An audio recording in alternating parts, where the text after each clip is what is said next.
conversations, and expert analysis. Brought to you by Stambaugh Ness.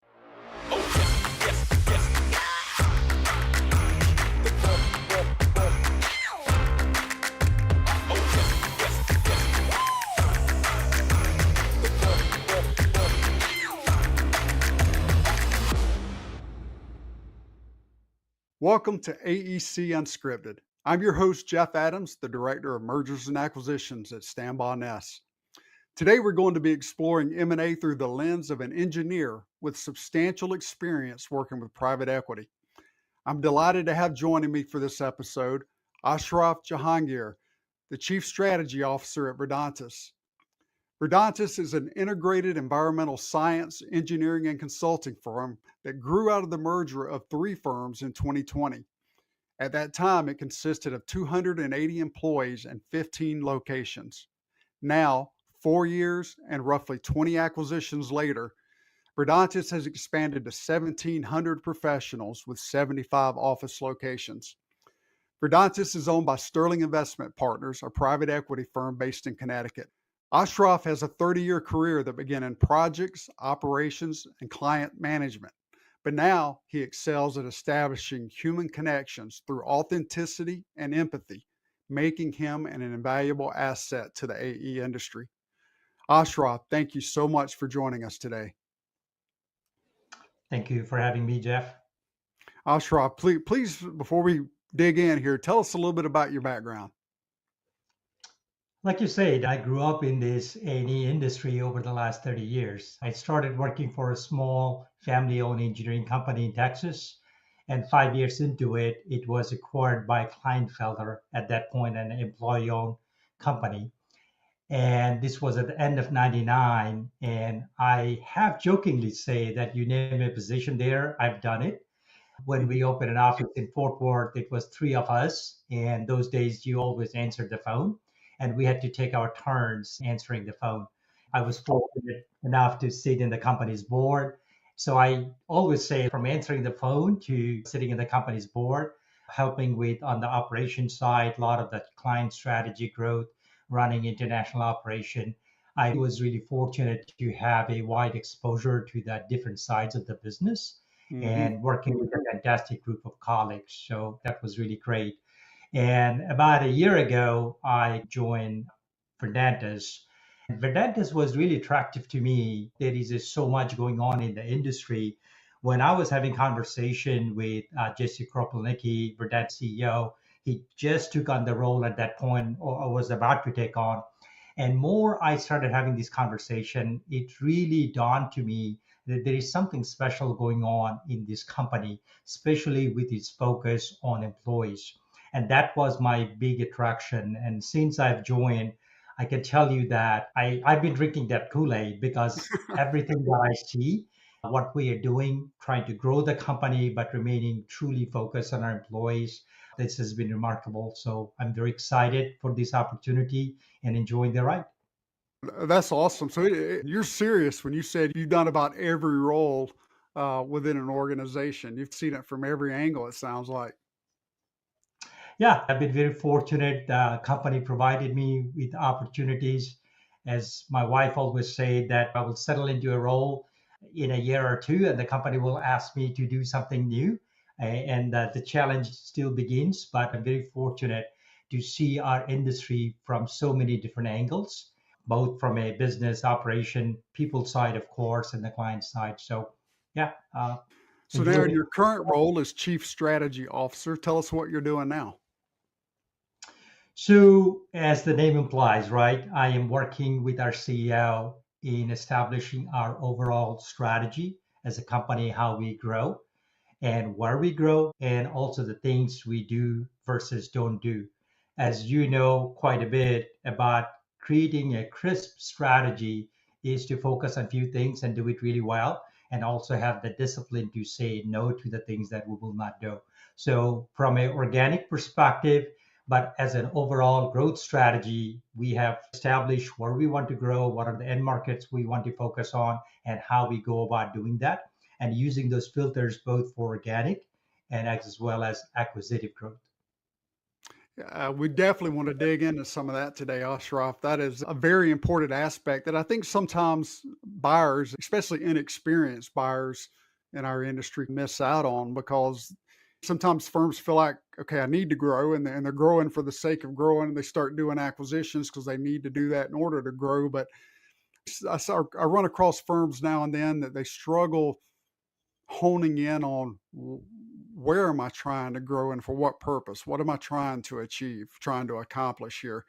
And I think that's something that your role really can uh, lend a lot of expertise into and helping people understand that better on how strategy ties into M&A. Absolutely. As a whole, to create a resilient, sustainable business that is poised on growth, we focus on what are the markets where we are good at, what is our competitive position, also what are the growth opportunities at the same time creates a fair amount of stability for the long haul.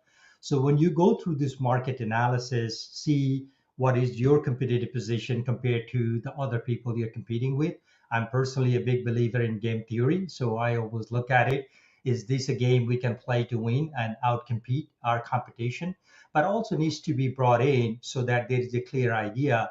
A lot of time in our company, when we, the executive team, get together and we do some leadership training, I always do a trick question: who is in charge of company strategy? And sometimes people think, as a chief strategy officer, you are the one. And I say, actually, the CEO is in charge of it, but my Mm. role is to help based on the market conditions and what's going on. So bringing that, but really tailoring it down to what is right for us and making sure the whole organization from across vertically, horizontally, that everybody understand what's that strategy and what role they play in. Because it is clearly a lot of time we think this is like a small group of people that affects it. Maybe that group starts with building that strategy, but the execution, the implementation of that strategy has to be held by every staff, every person in that organization, and is extremely important. That makes a lot of sense from my background and having been in C suites in an AE firm myself. I can very much get my head around what you're just talking about there. That is very important for everyone to own the strategy in the company and get everyone aligned, beating to the same drum, as some would say. So, Ashraf, I think you have worked for three private equity firms, correct, in your career. I would say you know probably more than your average engineer about private equity. Private equity is one of those, people hear that they kind of shudder and want to run the other direction when they hear that name. And now that you've worked for three, what have you learned about private equity over your career? I'll tell you my punchline first, and I'll give you a little bit about my context and my journey over the last 6, maybe even 10 years.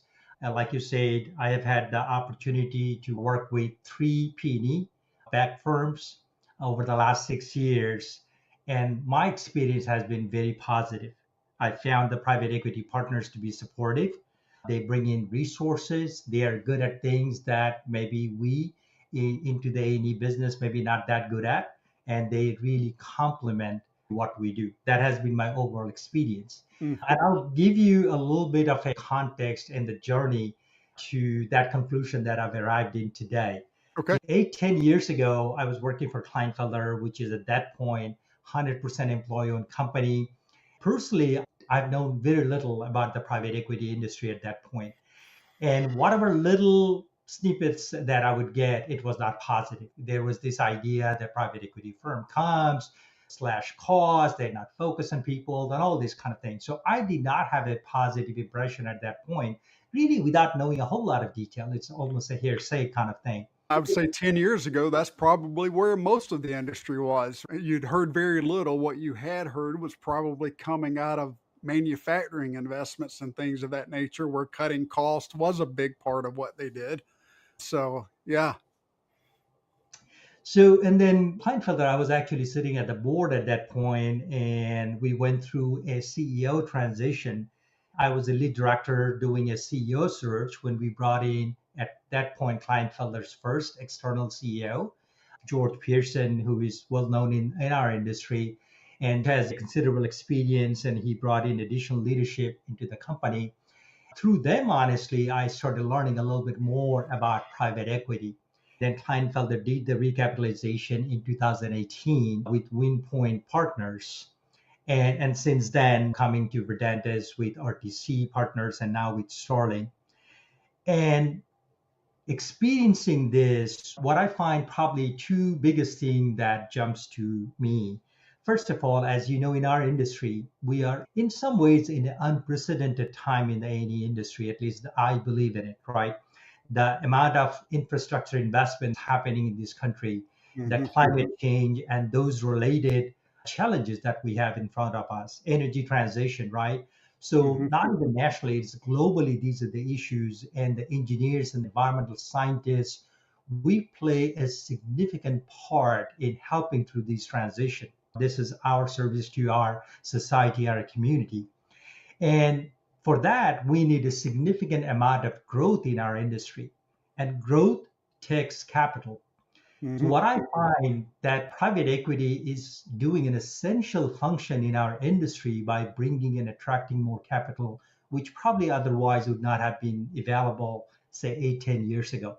Today, I saw some stats like compared to 5 years ago, there are 3 times more private equity backed companies in our space than what it used to be. So I think they are doing an essential function that is needed for our industry and in a way for our community. The second thing is we're good at what we do. We are engineers, scientists, we solve problems, work with our clients. A lot of time raising capital and doing those kind of things is not our specialty. So I think Absolutely. that's where I see the complementary nature of our services. We know our industry, our business, we know our people, how to support them, how to design new solar farms, how to develop a new brownfield, bring beneficial use to that area, otherwise would not have been used. But then the private equity, those who have so much of business knowledge and they're bringing in. And honestly, I personally have benefited working with RTC starting partners, some of the market insights, some of the intelligence they're bringing in, some of the technology pieces that we probably would not otherwise go there that quickly. Definitely see the benefit. When you talk about the three different private equity groups, and you don't have to necessarily name names or anything, I don't want to embarrass anyone, but I tell people not all private equity is created equal. There are different firms. Some private equity firms might be better to work with for various reasons than others. Are there certain things you've noticed along the way that you would say that these are important aspects? What makes private equity effective? I think what I just heard you say a while ago is understanding the role of private equity, right? Bringing the knowing how to raise funds, raise money, and bring it for the investment purposes is something private equity can do very well. That in the AE space, we're not really good at that. When private equities recognizing the piece they're bringing to the table and they're taking leaders like yourself to focus on the business side, it probably creates a much better partnership. What would you say? That's me just rattling off some things I've heard. What makes that relationship between the strategic side and the private equity side work well? My experience is it's two-way street, right? I mean, even in a business operation, when we have two different entity operation, we as leaders even always don't interact with these two operations exactly the same way because it is dependent on where that particular operation is, what is their journey, what is their local leadership, and so on. So my guess is even one private equity is going to deal with their different operating companies differently based on their leadership, their market conditions, where they are. So that's one thing. Mm. So whatever my experience I'm going to share, that doesn't mean that it is going to be the same for everybody, right? A lot of time I hear that the private equity folks might just take over your business. So Mm. far, working with 3 of them, I can tell you that's not true. In any of this situation, I've not seen that they are running our business. We have a management team, we have an executive leadership team. They make sure those are the right people. That's their job. But with that team coming together, in every cases I've seen that they have allowed the management team to run the business that we are supposed to. What they have done is ask good probing questions. Are you focusing on the right thing? Is this making sense? Have you planned for this? And I think this is extremely valuable because a lot of time, unintentionally, we could have tunnel vision. Even as much knowledge we have within our industry, there's so much else happening outside the industry. And a lot of time we are not privileged to have those kind of exposures. So I see that they are bringing those insights and asking us and making us think a little bit, maybe thinking harder than otherwise we would have done by ourselves. And I have found this to be beneficial. One example that I would give you, when we started with Starling this spring, when we did the transaction, and the Starling folks came and helped us a little bit. First, ask us, like, okay, the things that you are trying to do, overall strategy, we need to narrow it down so we are able to express it to anybody, our investors, and so on. And that led to a very good conversation. And we say, this is a way to refine our strategy. So it's not only to the investor and the lending communities, but our own peoples, our clients. We should be able to share exactly what is our strategy in a very crisp manner. And Boston Consulting Group actually did part of the due diligence when we were doing this transaction from RTC Partners to Sterling.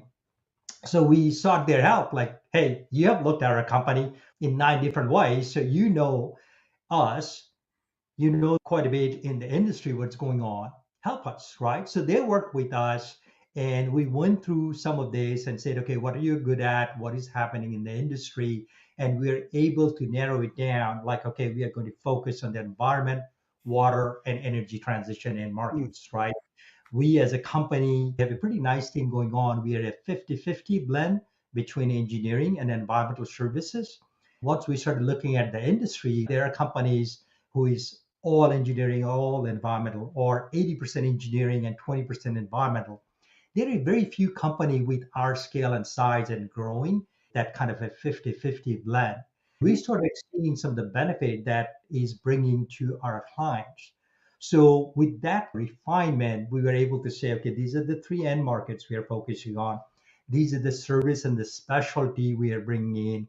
And our three pillars are people focus, being sustainable, and being digitally enabled. Those three things is really creating a competitive advantage. So once we did that, going back to the M&A, we have clear filters now. Okay, where do we want to grow? What do we want to bring in that we don't have or which will allow us to continue in this trajectory? This is an example, and I think we probably would have gone there, but probably not gone there as fast as we did. And again, a lot of credit to the Sterling folks asking us this question, but also helping us even with third party help to get there and get there faster. Well, Ashraf, what you said earlier about how you view your private equity as partners, right? It's really assuming as a partner there to help you. I think a lot of times when you're dealing with private equity, that's some smart folks. They know how to run around some numbers. They know how to dig into a business. They can ask probing questions.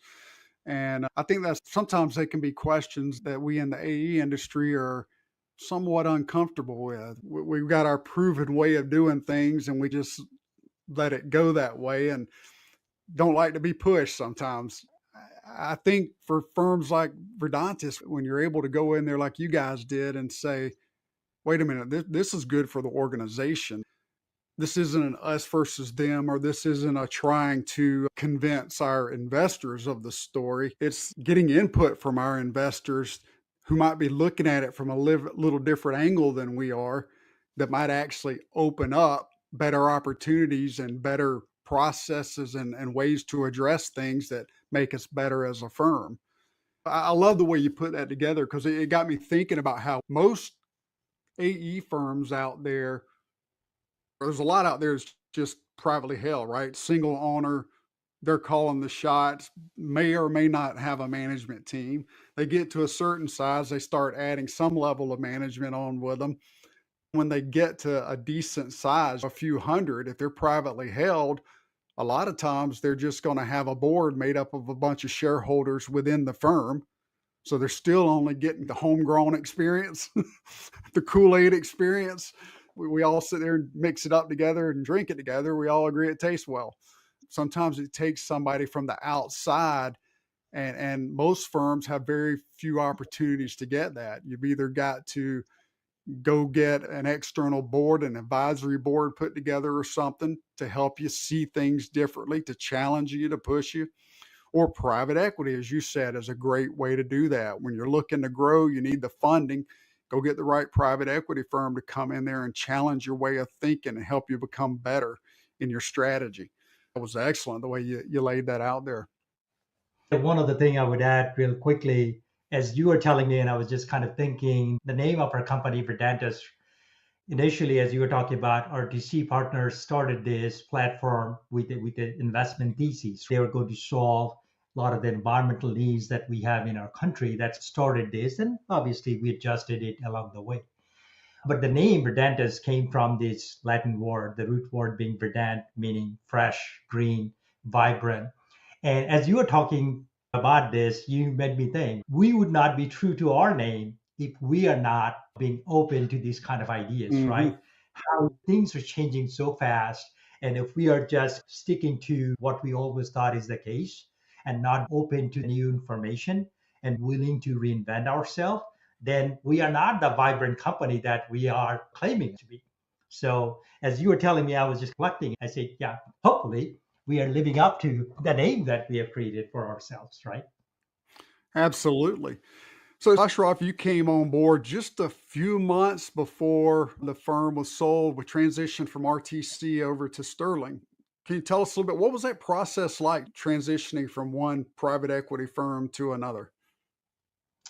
Interesting you asked that question. When I came in, I was under the impression there is probably another 12 to 15 months before RTC partners will go to the market to recapitalize Verdantas.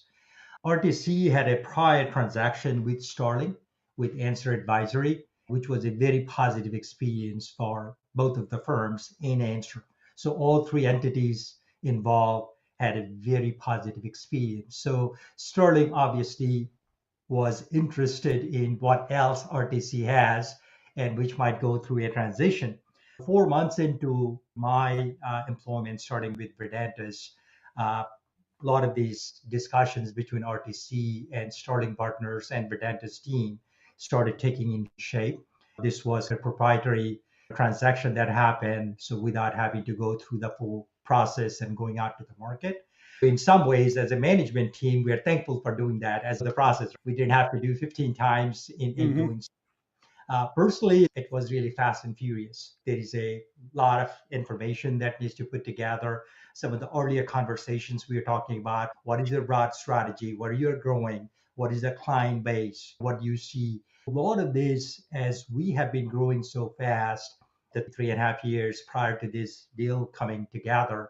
Again, a lot of credit to the management team. This started with Jerry Salantai and Pat Sheridan, the our CEO and CFO, those who started this platform working with RTC partners, and then Jesse Kropelnicki and Rebecca Ashton, other people coming in into the executive team.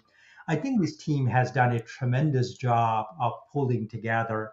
A lot of people from outside might have a view that Verdantas come together by this 23, 24 acquisition over the last 4 years.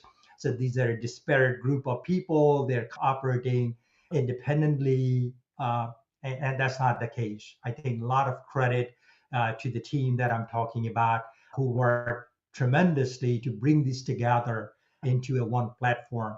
Our integration, I think every day we are getting better, but we are not letting somebody just all being staying alone, trying to do their own thing. Our whole idea is to bring this together, create scalability, and get the benefits. Our clients are getting the benefit from the extended reach that geographically we are bringing in, additional services we are bringing in. When I came to this organization about 13 months ago, a lot of these things were already underway. But again, many of these things needed to be fast forwarded to bring together that coherent story that we're talking about for everybody to see.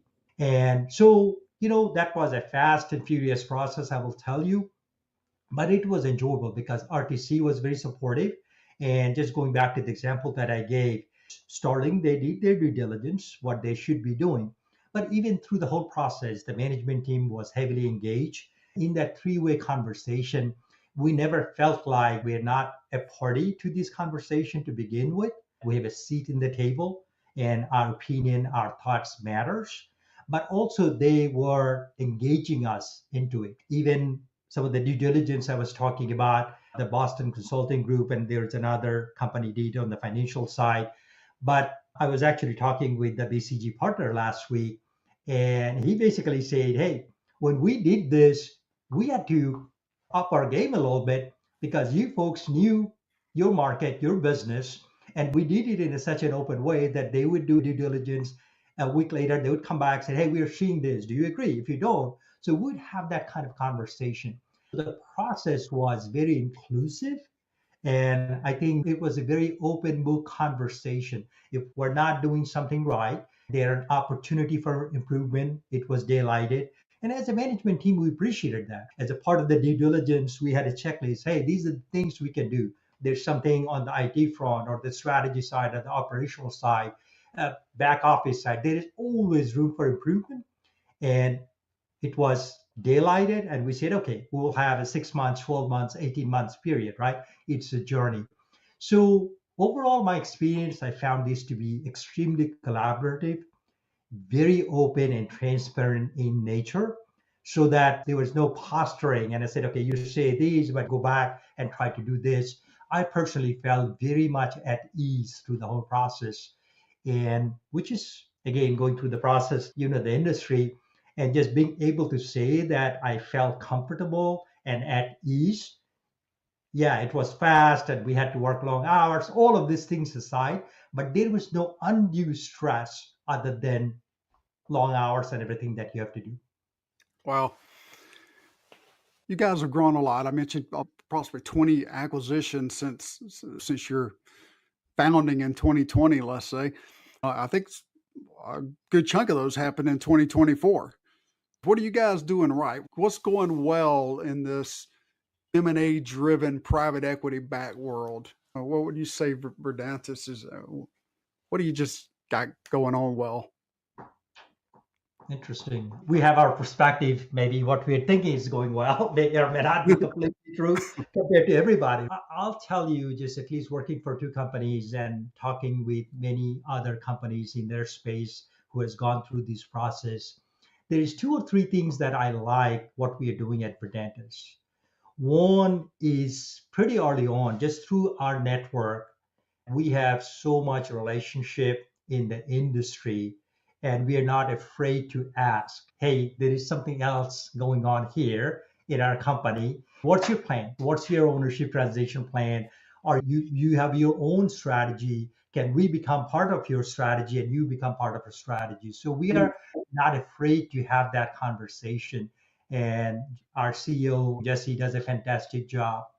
And one of the things I'll tell you, a lot of our transaction or the M&A conversations are actually led by our CEO. Jesse takes the time working with the other company, seeking to understand what they're looking for and being very open and honest through that conversation. Very frequently, we would make them, the former owners who have joined the Verdantas platform, will make them available. Go have your one-on-one conversation. We are not sitting on it. Talk to them, see what has been their experience. Those are really helping, and having a pretty clear strategy of where we want to grow, what do we want to do, that's helping. The other thing that I'll tell you, the employee focus that I mentioned to you, that's one of the primary reason I was drawn to Verdantas. And you talked to Rebecca Ashton, who joined a couple of months before I did as our COO, and many other senior people. You will hear the similar theme that this employee focus in this company that we have been hearing seems right. Something really is going on. Mm. And when another company is considering joining us, I think they get the vibe. Our attrition rate is pretty industry leading, I would say. In our industry, when voluntary turnover is probably hovering around 11, 12%, or maybe even higher in some cases. We're below 8% in a Wow. consistent manner. That's including the acquisitions too.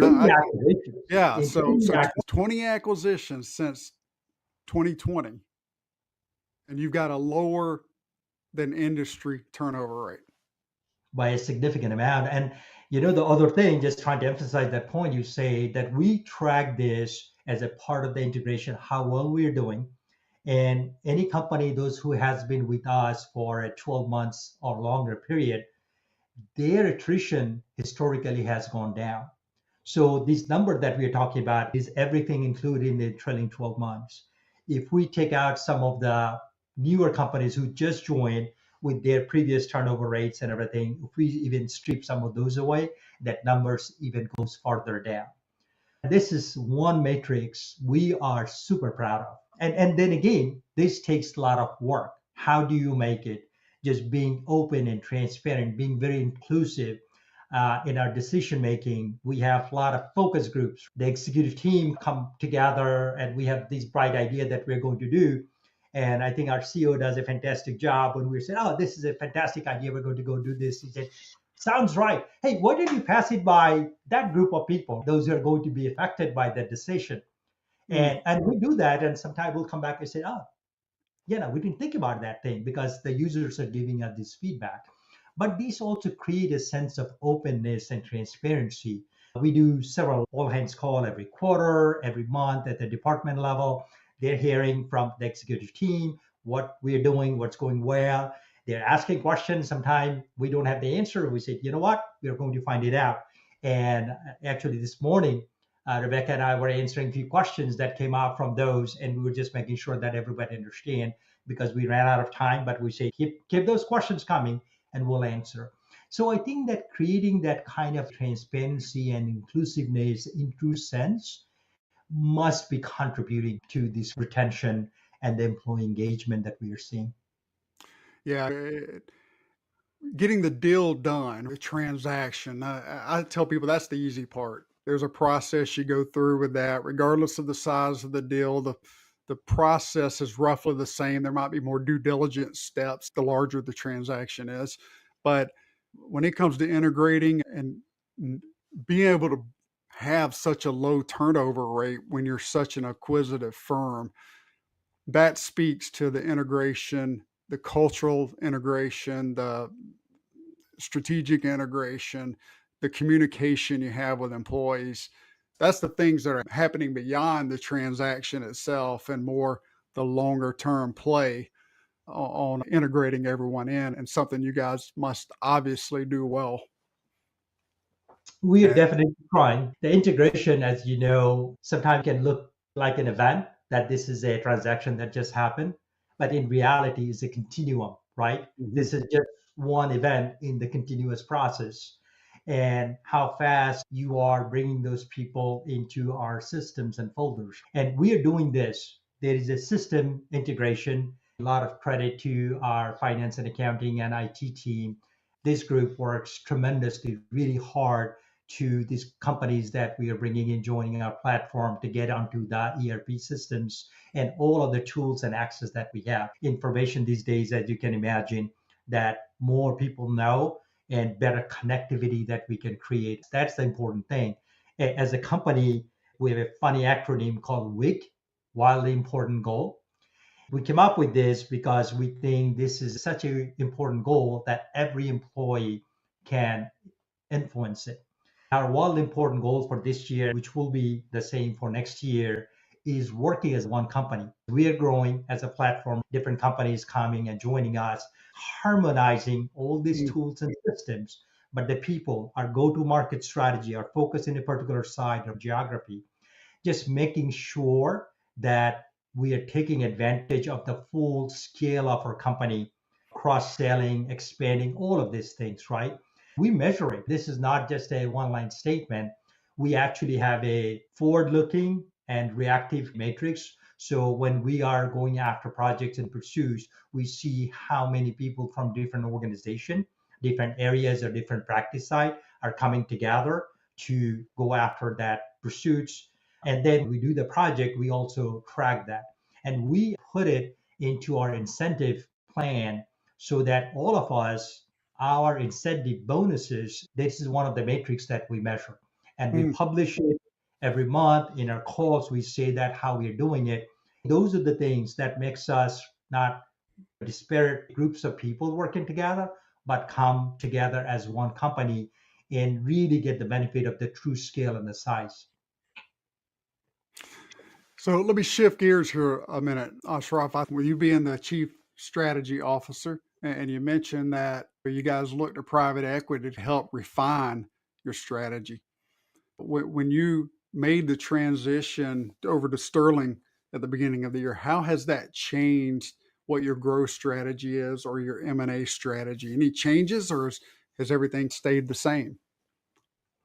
I would say there has been refinement. I won't say it is a wholesale change, but like I was giving you the BCG example, I think through those work, it is a little bit more obvious some of the things that we need to focus on, Hmm. that type of the clients, some of the recurring nature, the stability of the end markets where we want to focus on.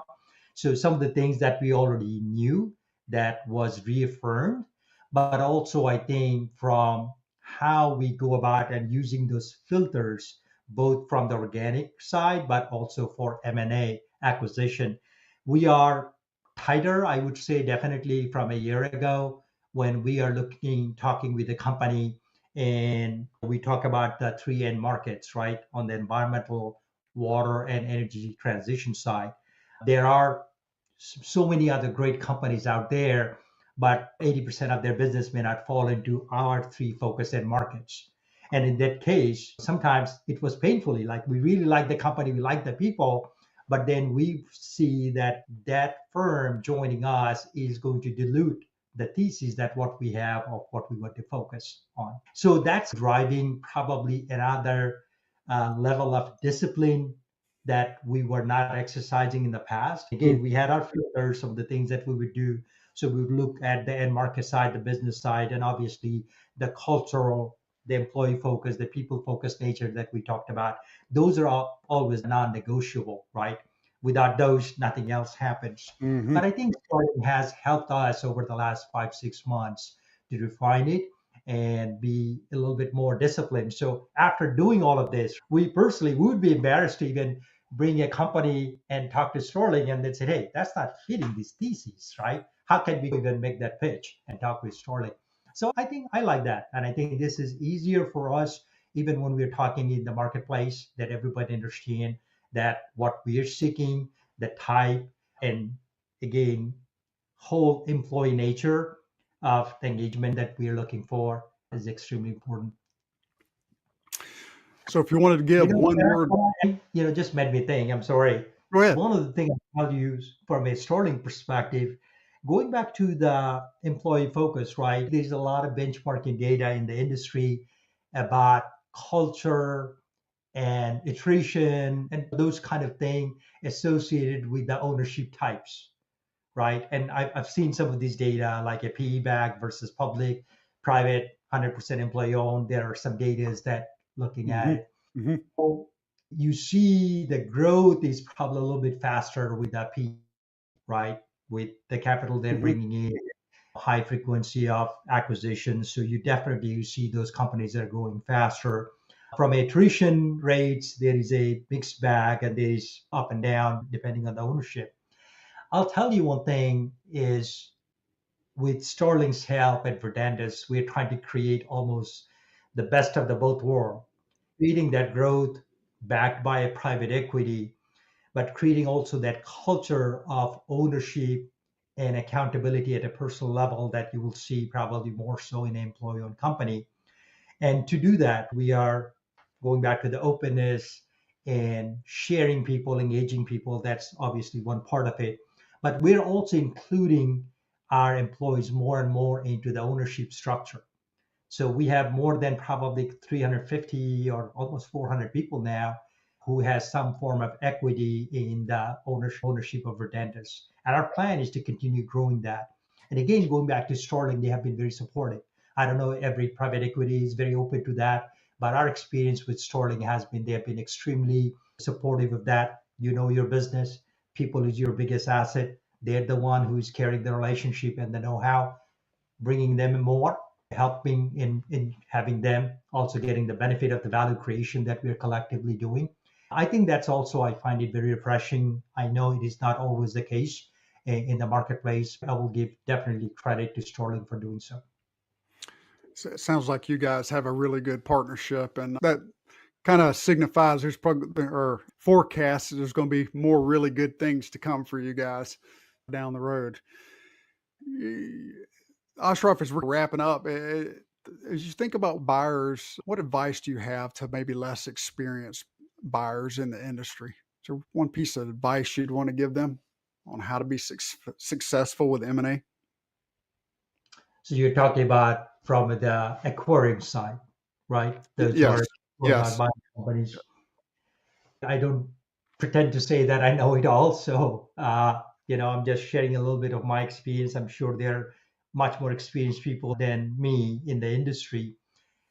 I truly think as a buyer, taking the time to understand the company who is going to join you and being very open and honest to them about how do they fit in into the bigger organization, right? There's a lot of this discussion and everything cannot be completely sorted out, but more having that early engagements and discussions is going to be helpful for both parties. Takes most of the surprises out. And sometimes some of those answers are not easy answers. And maybe the answer you don't may not even like.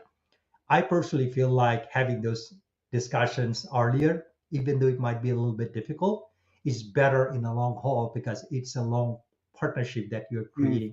So Yep. getting it open and out early. And the other thing, and again, this is my personal advice. I was talking with somebody. Sometimes we try to say, hey, nothing will change. Come join us, but you're a successful company. And I don't think it's always true, right? How can it not change? I was half jokingly talking to somebody and I said, you're an adult, and how can you think after this? But some of these changes hopefully is for better. But things are going to change, and both parties need to be part of that discussions. What is changing and what should not be changing? So the people focus, the value system that we talk about, right? That should not be changing. But having those early discussions, I think it is going to save anxieties and agonies maybe down the road for everybody. Great. Well, Ashraf, give your elevator pitch right here to any prospective sellers that are out there listening that might be the right fit for you guys. What would you want to say to them? Well, I would say that you have already heard that our focus from an end markets perspective, we are focused on environment, water, energy transition. As a company, we are really using digital technology to improve our clients' experience and our employees' experience. We are very sustainable in nature and getting better. But our biggest thing is our employee focus. So if these things are attractive to you and joining a firm which is growing fast and furious, creating opportunities for employees, it's just not the owners, right? It's the employees all together. And within a certain size, we're always looking for anywhere from 10 to $100 million size would be probably the appropriate at this stage for us. Yeah, any company focusing on those, believing in this culture and the value system we have, I think they would have a fantastic, enjoyable ride working with us, and we're going to learn from them, and they would be a strong contributor in our journey. Well, Ashraf, thank you very much for participating in today's podcast. Thank you, Jeff. Thanks for giving me this opportunity. I enjoyed this conversation very much, and hopefully your viewers get something out of it. And if any one of them has any question, please feel free to have them reach out to me and Verdantas. We're happy to help. It's a small industry. We work together and do well together. So looking forward to it. Well, same here. And thanks everyone for tuning in to AEC Unscripted, Mergers and Acquisitions Edition. I'm Jeff Adams, and it's been a pleasure guiding you through M&A from the perspective of an AEC industry colleague with significant experience working with private equity. Please remember to subscribe and leave us a review wherever you get your podcasts. And until next time, keep pushing forward.